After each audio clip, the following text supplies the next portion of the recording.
Hey, I'm Tex the Black Pants Legion here, and I'm joined today with probably the greatest, if not most well-known expert on the subject of sleepers. If you would like, please introduce yourself and tell me about what you do in Eve, your corporation, and anything else you think we might need to know for starters. Oh, hello. I'm Makoto Priano. I wouldn't necessarily say that I'm the greatest, but I'm certainly in the small community of lorehounds and drifter hunters that is certainly on the ground and knowledgeable about this sort of thing. I'm with Itsukame Zainu. We're a little lore and exploration corp, and we're part of the Arataka Research Consortium, which is sort of a coalition type organization that runs public fleets to hit drifter hives on a weekly basis. That's cool. All right, so tell me, what exactly is a sleeper? Let's go with the really basic level then. A sleeper, when you get down to it, is a Jovian who has been put into cryostasis possibly thousands of years ago, or at least 8,000 years ago. And they sort of uploaded their minds to the sleeper equivalent of the Matrix. Interesting, interesting. And what is the difference between a drifter and a sleeper, for those who don't know? Well, that's where it gets interesting because we don't necessarily know definitively what the drifters are. It may be that the drifters are reawakened sleepers. That's say sleepers who have sort of jacked out of the matrix, made themselves new bodies, and gone, "Oh crap, pilots, we need to deal with that." Interesting. Yeah, of course there are other options. Like they could be, you know, sort of Jovians that wandered off into the deep dark, or there are various other options which we can get into later. Oh, certainly. I was going to say, or going to ask, when did they actually show up in Eve? So the sleepers originally appeared in Eve, well, in two phases. Sleepers were initially mentioned or included in the Cosmos constellations way back in the day, and that sort of old deprecated stuff that not many people touch. And then they were properly added, as we know them now, with Apocrypha, with wormhole space.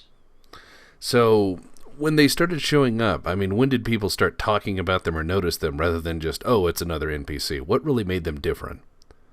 Well, so with Apocrypha, you have this whole mysterious wormhole space where CCP planted no end of story hooks and started developing this whole narrative of, the mystery of the sleepers. And it also happened to be that they were the main source for Tech 3 cruiser components, and the only source, really. And that they happened to be, relatively beefy NPCs by comparison with what we had faced before. Indeed, having fought my share of Garistas, I can say the same. So when did you start investigating them? Well, so I personally was getting into it with the introduction of the drifters. Wormhole space in itself has always been sort of a curiosity, but it takes a lot of energy to really get yourself properly settled. But the drifters were sort of lower hanging fruit in that half the mystery seemed to be happening in known space with the Jove observatories that appeared, with the circadian seekers, which are now lancers that are wandering around in space and so on. So it was an interesting story arc that CCP really started to roll out, yeah, about 2.5 years ago, and we've just been following it since. So, in your investigation so far, what have you seen as a series of events? How have things changed during the course of your investigation? Like, what did you start uncovering as time went on? So it's one of those things where CCP has a story that they're telling. They're including players in it. The first hint that we got that the drifters were becoming a thing, that there was something new and strange going on, was in 2014, just before Thera appeared, when the sisters started announcing that there were strange things going on with the sleepers. And, at the initial stages of it were really quite ominous and vague. Sleeper caches being raided, Sancha super carriers being destroyed, and unidentified wreckage being around them, which we think were, drifter ships before we saw them. The Jove observatories uncloaking. There have been lots of steps along the way, and that's, the very early days. How many Jove observatories do you think there are out there? Depending on which tracking sheet you look at, it might be 999, might be 1,000, might be 1,001. I usually just ballpark it at 1,000. Yeah, I mean, the question really is how long have they been there? So, interesting thing about that, if you take an Entosis link and activate it on a Jove observatory, which you can do, by the way, it's one of the few things that aren't, stations that you can use them on. It'll give you a gleaned information. There are about 10 of these, and these have a lot of Eve backstory on them. So you can actually, looking at the date stamp, see how long the observatories have been recording about what's been going on in the cluster. And the answer is hundreds of years at the very least. And so just now they've started to fail in their cloaking devices? Yeah, so the assumption has been that with Carolyn Star, Jove space may have suffered catastrophically. All of the stargates in Jove space went down. Presumably, all of the various stations were already damaged because they had been abandoned. And then once Carolyn Star happened, and then we started seeing these unidentified structures hopping about effectively. Now, for those people who aren't familiar with it, could you please describe Carolyn Star, how it was spotted, and the history of it? So, Carolyn Star was another of those things that happened in October of 2014. It was first spotted by, well, a number of pilots, but the one who's best known for finding it is Carolyn Grace, who is a pilot who is known for basically doing space photography. And people noticed not just that there was this bright, strange object in what appeared to be the region adjacent to Jove space, but that it was expanding and growing brighter. Now, with my own limited knowledge of physics, it would seem very strange to be able to see something develop that rapidly at that distance, regardless of where you were in New Eden. Oh, absolutely. The fact that it was a superluminal event was sort of a given by the fact that, oh, hey, somehow we were all witnessing it at the same time. The assumption that we all had at that point is that it may have been tied to some sort of like superluminal transit or communication system involved with the Jove observatories, considering that they'd be cloaked soon after. Or, as we learn from the Chronicle Inheritance, which I strongly advise you to read if you haven't yet, it's a brilliant one. Carolyn Star occurred in a system W477 TAC P, and what appears to be there for story purposes is a Dyson swarm of wormhole generators. Very interesting. So, just as a layer to this story, because as we both know, Eve has wonderful, many little hidden tidbits that kind of layer very well, requiring one to dig through all this and become a lorehound, as you are known for being. When is the last time the Jove were actually spotted in Eve? Well, that we've interacted with them, it has been rather a while. Honestly, Jove actors haven't really seen the field since the early days. Venial is mentioned in the Chronicle Inheritance, but it's been sort of this ongoing thing that the Jove have sort of been gone or dead or asleep. The last really publicly known communication with the Jove was after Mouse Nell discovered that there was a Sancha battle fleet in Jove space when the events leading up to the Sancha incursions were going on. Very interesting. And how did he discover that Sancha battle fleet? Well, so the story goes, this being one of those events where CCP had actors on the field, he basically launched probes and, slash emoted that he was sending the probes through a Sancha wormhole. At which point CCP went, oh, hey, you know what? This could be fun. And then provided him an image of what was found on the other side, which was basically a very large and regimented Sancha fleet outside of Jove Station. Very interesting. Makes you wonder whether they were invading or picking over the remains of something long abandoned. Both, either. The implication by the fact that the Jove responded to the Sancha is that there were at least some Jove there remaining and resisting, but we really don't know. Indeed. Now back to the drifters. For the average pod pilot, when you see one, drifter or sleeper in space, how dangerous are they? Should you poke it with a stick? And how big a stick should you poke it with?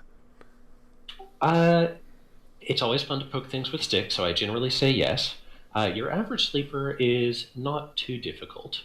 In fact, if you're in sleeper sites, there's enough information out there that you can easily, raid them without too much difficulty, solo or in small gangs.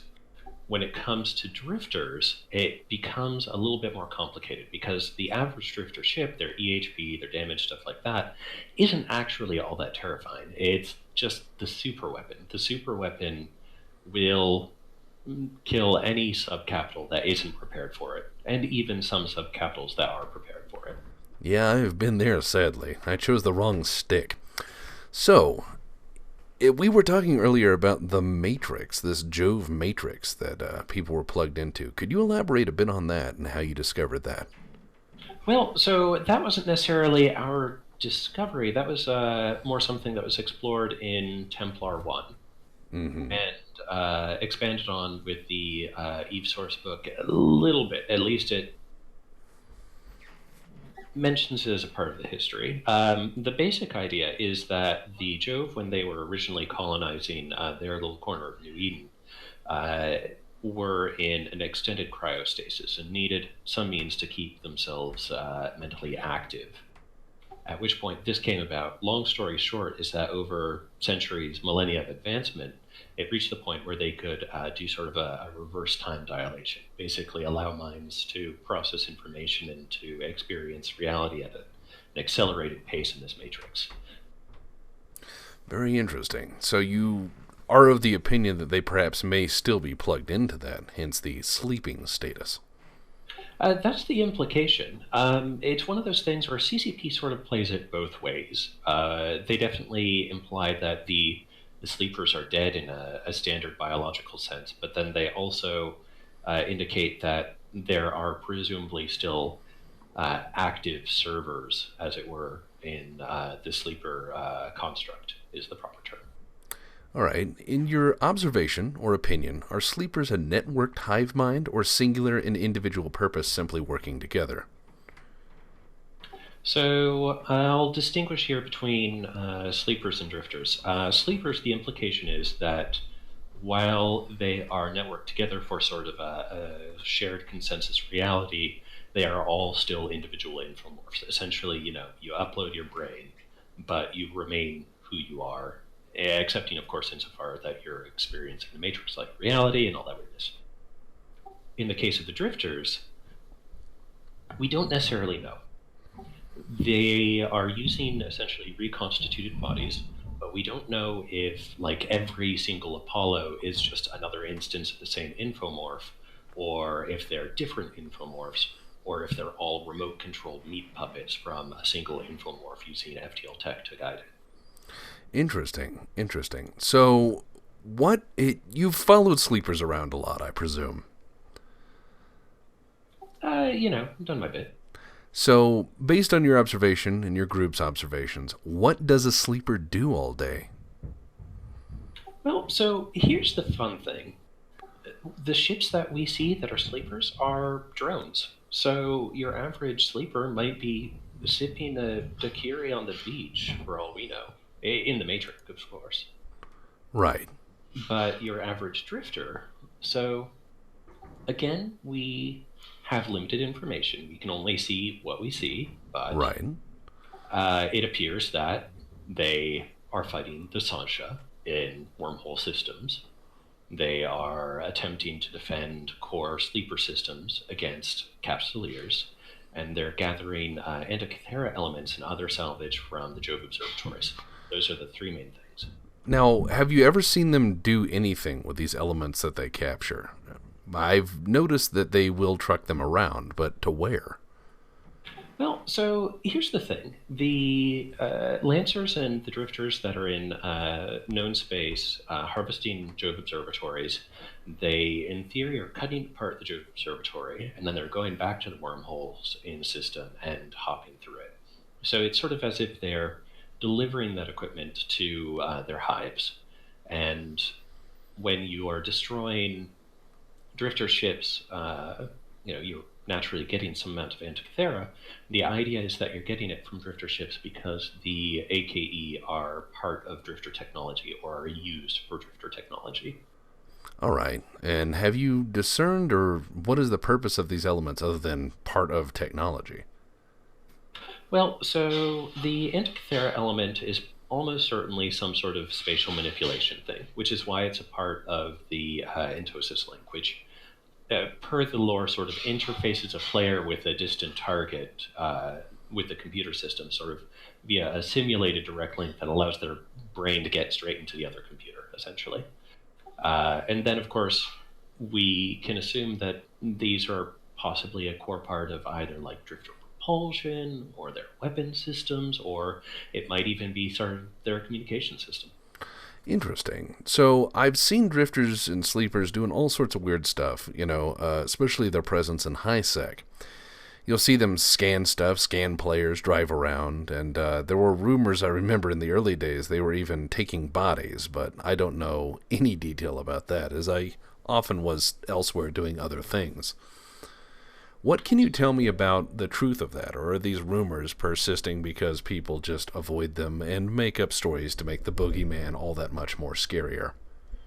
Oh, well, funny thing, actually. In this case, the rumors are actually dead on. They do harvest bodies, and they'll occasionally make them themselves. Drifters do pod, not frequently, usually if you're the only target on field and if they hit you with the Doomsday.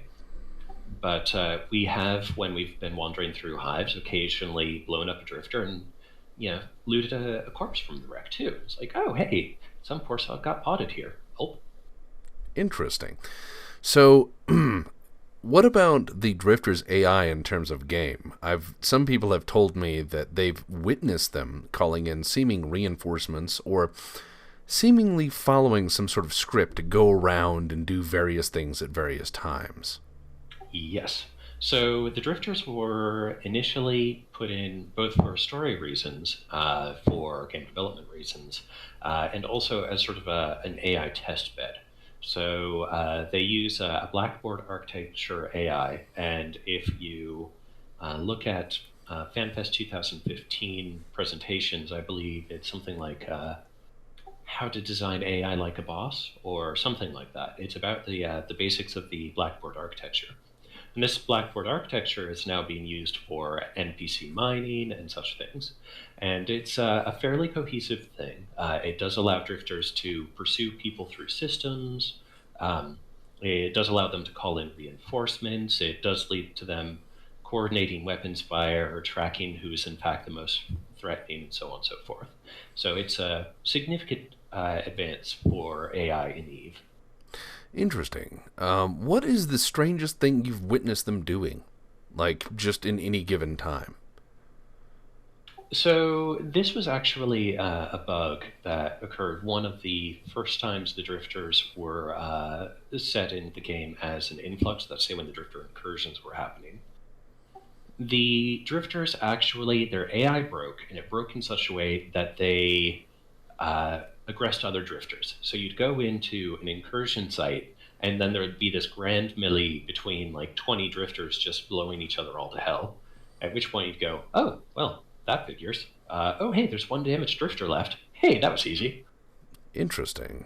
So, what would you say are the purpose of these drifter incursions? Because they were pretty hot and heavy for a while, and they seem to have somewhat abated. But what is their given purpose for trying to have an incursion in the first place?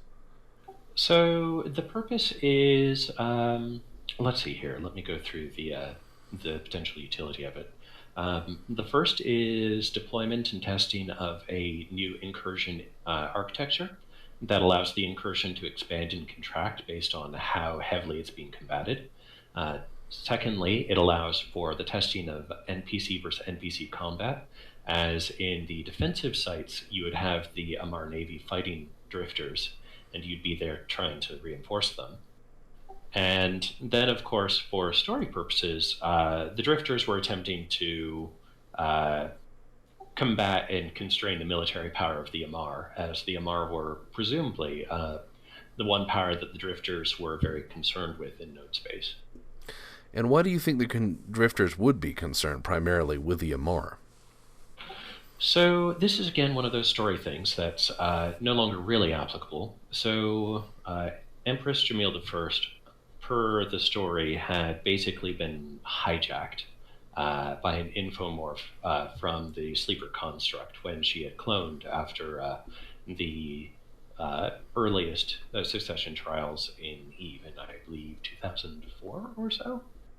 And so this sleeper, well, this infomorph arising from the sleeper construct had deep and intimate knowledge of the sleepers and had used it basically as a means to harvest sleepers, harvest other technology, so on and so forth. So, how have sleepers and their behavior, how has that changed drastically since being initially spotted? Well, that's one of those things that we can only sort of theorize at. Certainly, there are the sleeper drones that are used by the drifters that work in conjunction with the drifters, and we are not necessarily sure if these are collaborators or merely just being piloted and used by the drifters. But we can also see signs of, for instance, in Thera, targeted attacks against Sisters of Eve installations, like communications relays being shot, etc.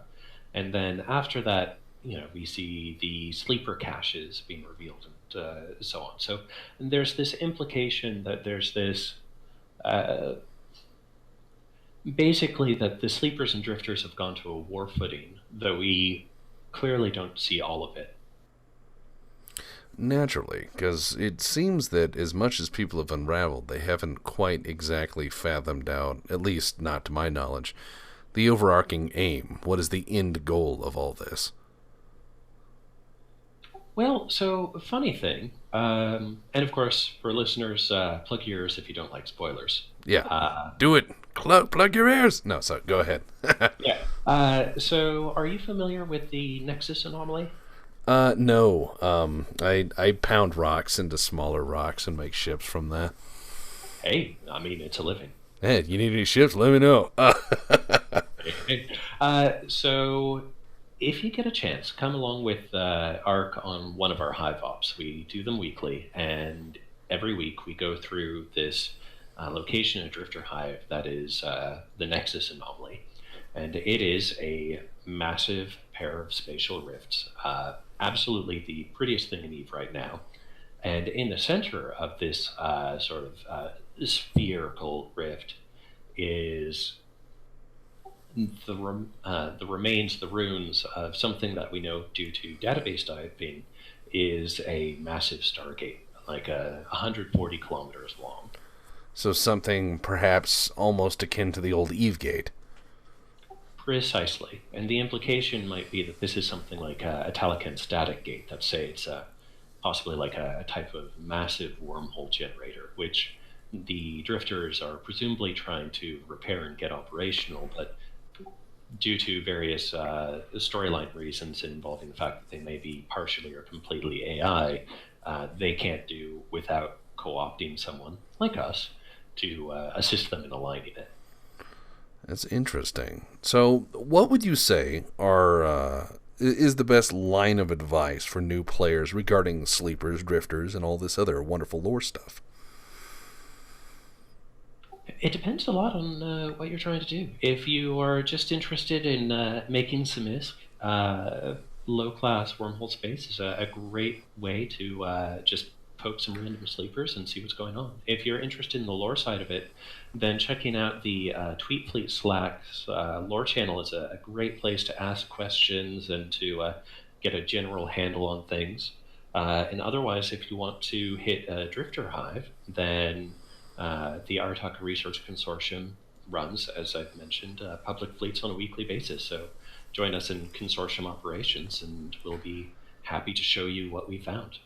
All right, just wanted to thank you for your time. I know this hasn't been a terribly long interview, but I had a lot of questions, and I had a lot of people saying, talk to this person and find out what they know.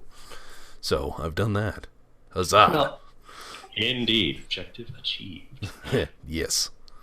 And if you happen to have more questions, it's one of those things where we actually recently had a number of us panel with Eve University. We managed to ramble on for a good 3 hours. So if you have any more questions, do feel free to hit me up. Or if any of your listeners are interested, again, the Tweetfleet Slack lore channel or consortium operations in game, we are happy to help.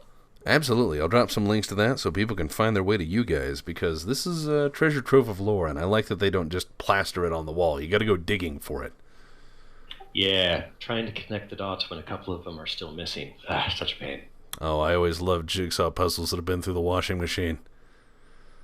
Makes things interesting. One way to look at it. Indeed.